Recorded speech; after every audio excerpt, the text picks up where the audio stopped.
Trying a new one today. We got a Connecticut Camacho. It's got a scorpion on the label.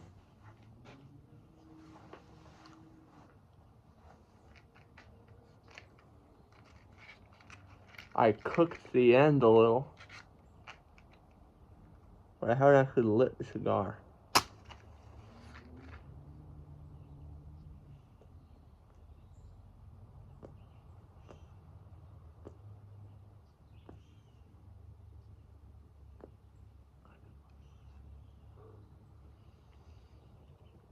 That didn't work, but it's got a nice, very nice flavor.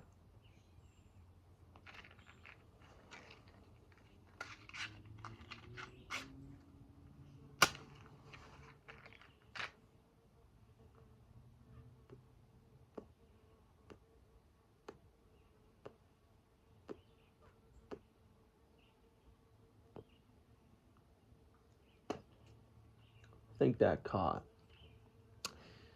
Yeah, you know,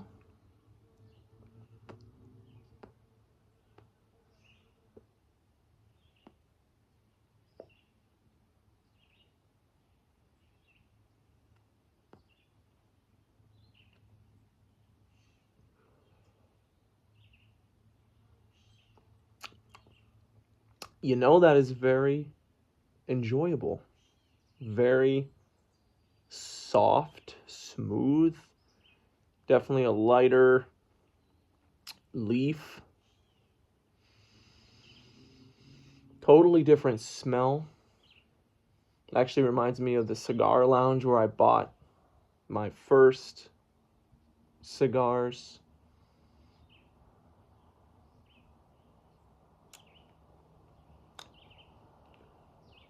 It's like you could smoke this at lunchtime and it'd be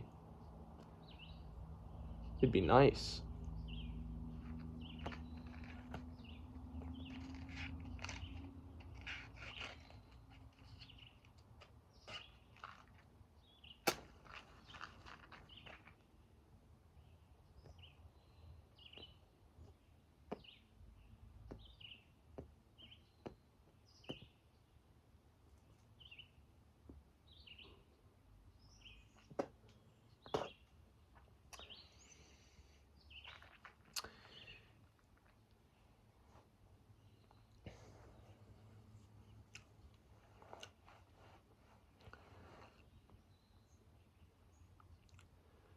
Kind of fucked up that.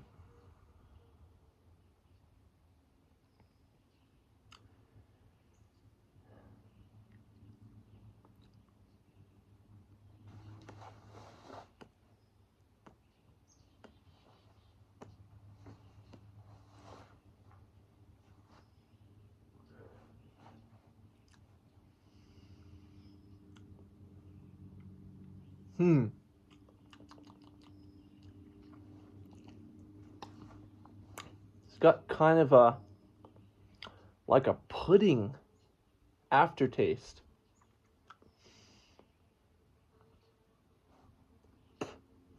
Like way in the back of my throat. Something funny. It's good. I want to talk about the wants behind wants.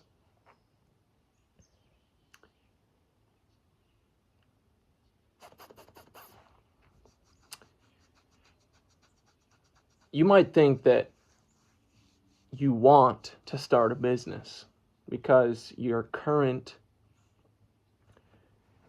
job, your current situation isn't great, or it doesn't suit you that well.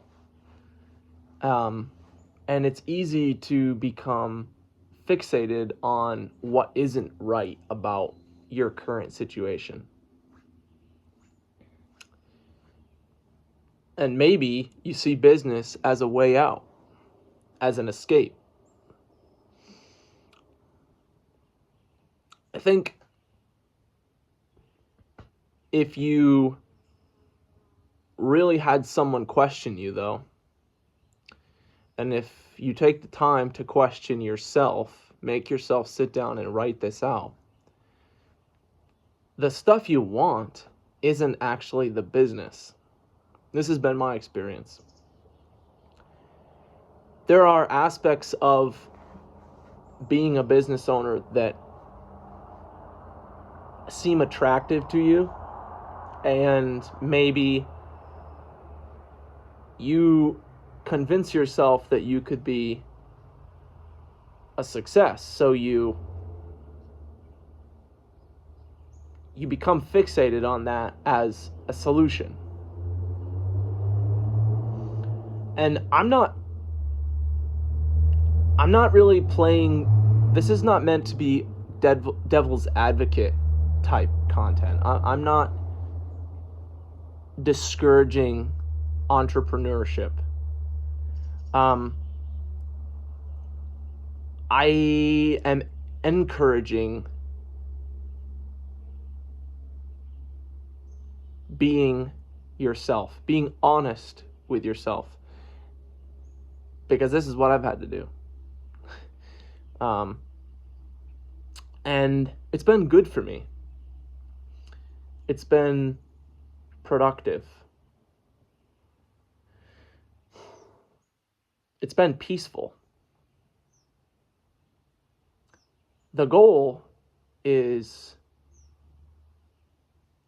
I think, to kind of chill. The goal is to be paid for being exactly who you are and not have to, well, just avoid situations where you have to play by somebody else's rules or fit into some structure or do stuff you don't want to do.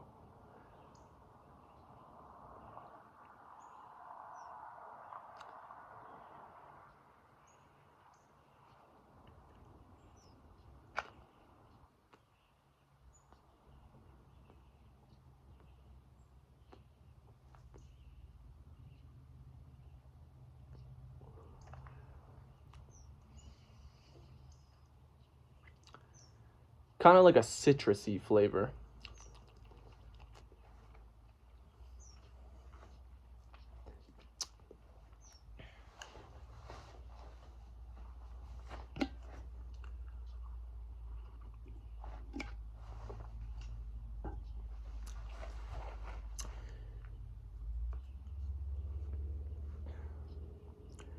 Fortunately, for you and I, we live in a time with YouTube.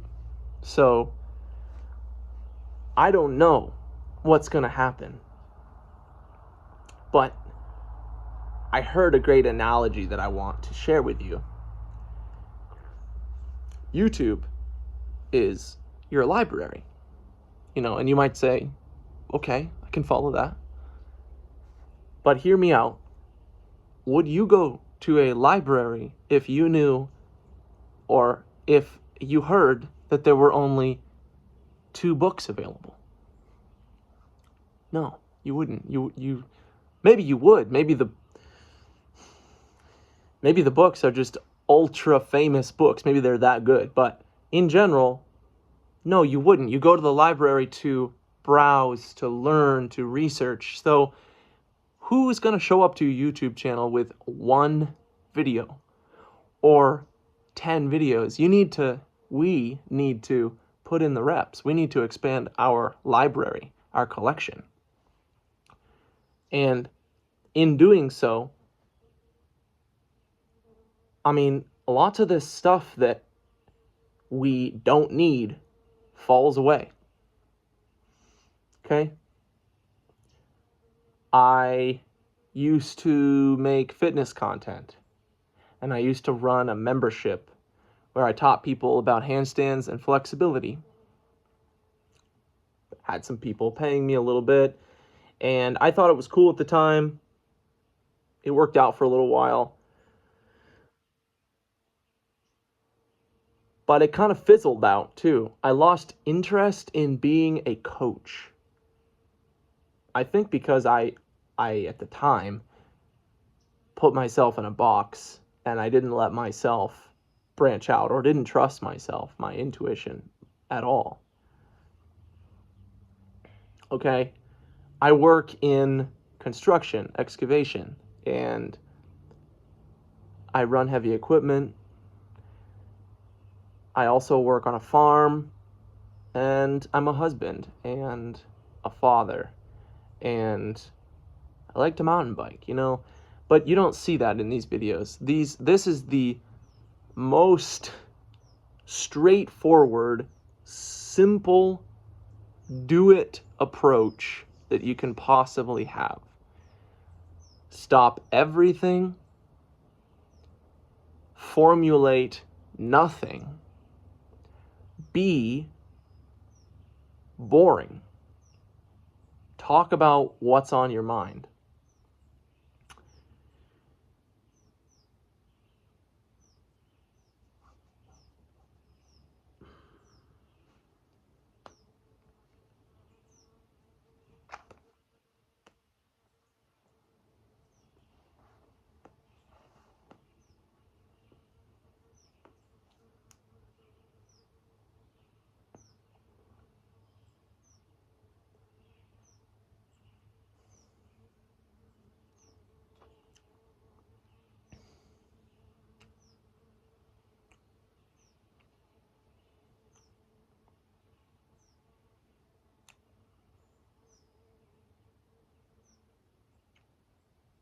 I hope you can hear the birds.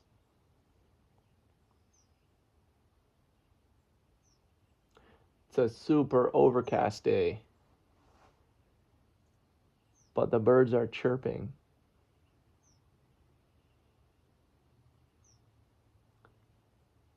Anyway,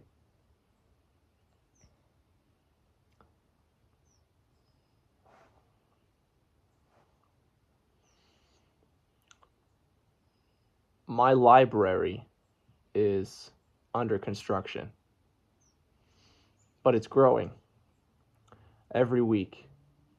Every day that I show up, it's growing. And I'm pretty sure that we all have something we can reference in our lives that is proof you can build something like that you can show up again and again and again. For a lot of people, it might be a bad habit.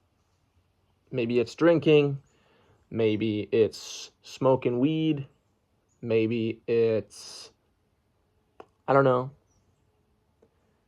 PORN. I don't know if I should say it on here if it's going to get flagged. But maybe it's something else. And I'm not a master of habit structure or self-improvement in any sense. I went through that phase a while ago, and tried to chain myself to a certain routine, but the truth for me is that I always found certain things easier than other things. And it was pretty much all of the things I found easy that I forced myself to try and forget about. I tried to substitute all the things I found really difficult and really just sort of unclear, like it wasn't really connected to something that I was passionate about, or kind of vague. But the point is, I showed up every day. I proved to myself that I could do something consistently, okay? So I have that. And speaking to the camera is definitely an awkward thing at first, but it's also exciting because I think of it like building my library. And I've done it enough times in my life to recognize the pattern and get a little excited about what's here, the potential of what's here. This is exciting to me. I don't know what opportunities lay ahead, but this is sort of like, you can use it as a journal.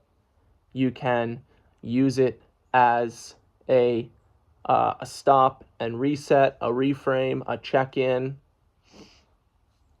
Because I'm not going to go out and create content that feels meaningless to me. I'm going to put my phone up and shoot content that is honest, real.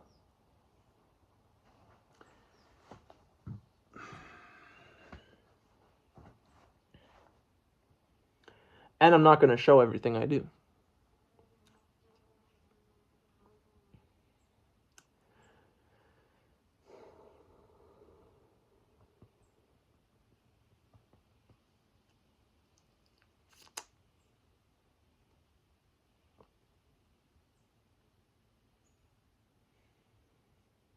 I can tell you one thing that's been challenging for me to do over the years, which is stay consistent in reading, spending time in the Word, in the Bible, in my Bible. And I haven't, well, it ebbs and flows. Some weeks it's actually requires more effort to sit down and read a verse. But I find that those weeks are the weeks that I also need it the most. I need to sit down and I need to just spend a few minutes thinking about God, thinking of stories, thinking about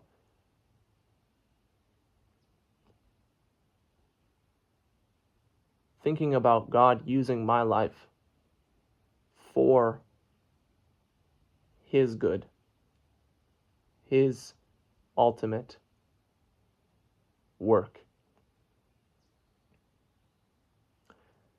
And checking in with Him.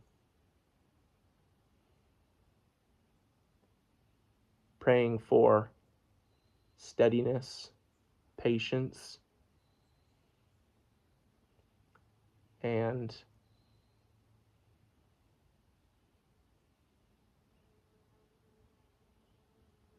the energy to keep going.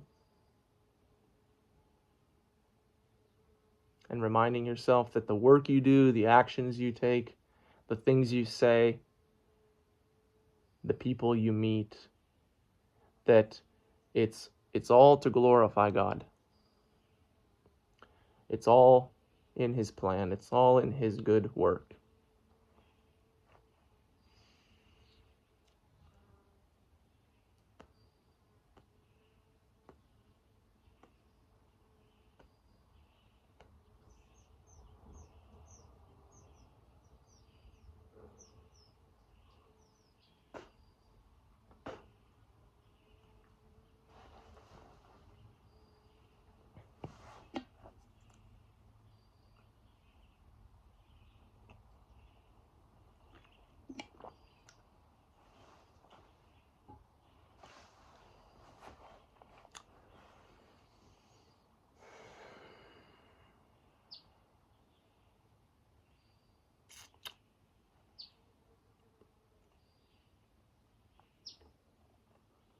So what do you really want? What do we really want?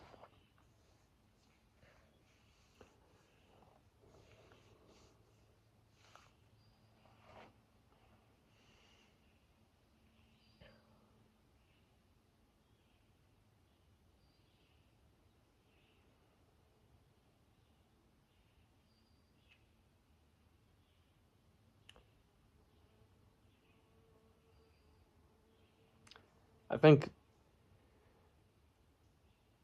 the goal really is to want what you have.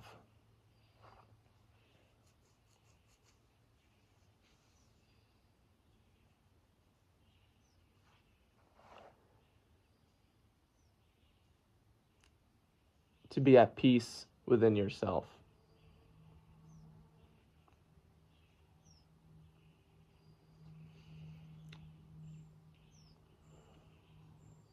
To know that you are right where you need to be,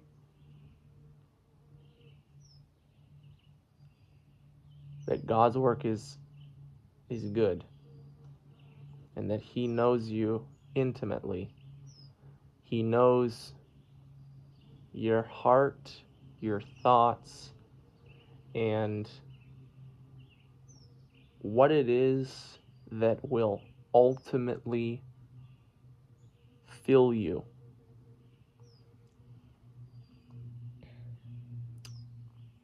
I have sought after material things before, many, many times. Still do to this day. Seek material.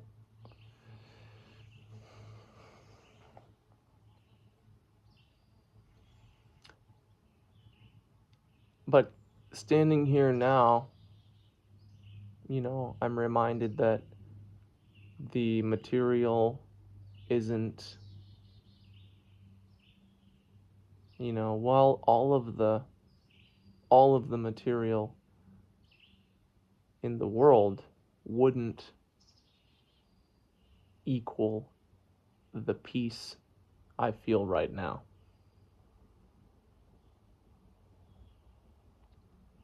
It's so easy to be swept up in thinking that the answers are out there and all you have to do is watch another YouTube video and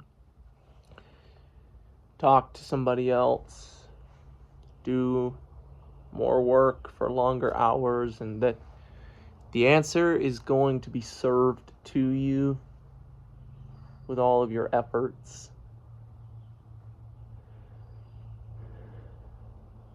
And I'm a big fan of hard work. I work hard.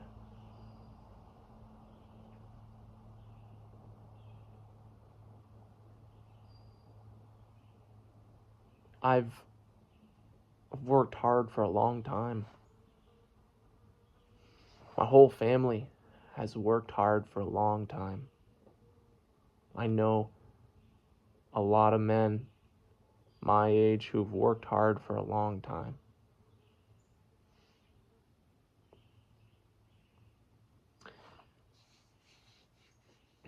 And they're gearing up for retirement.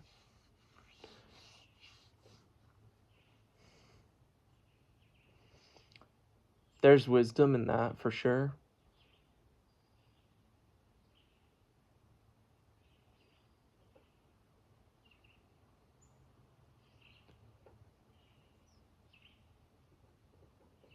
I don't think seeking the next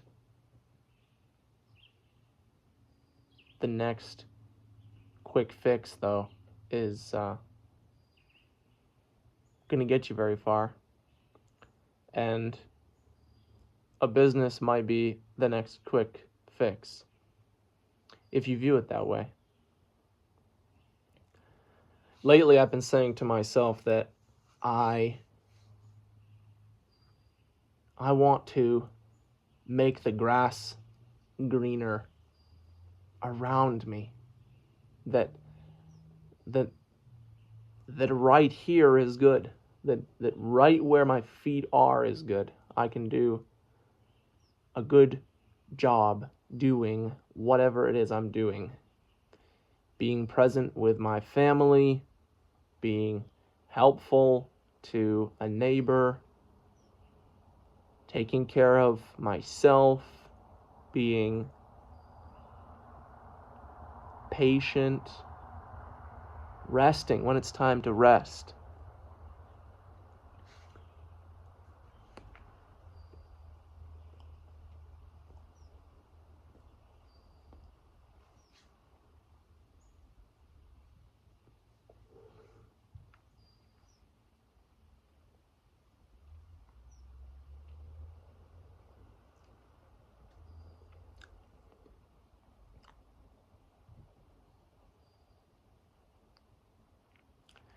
Yeah, I hope you can feel the same way.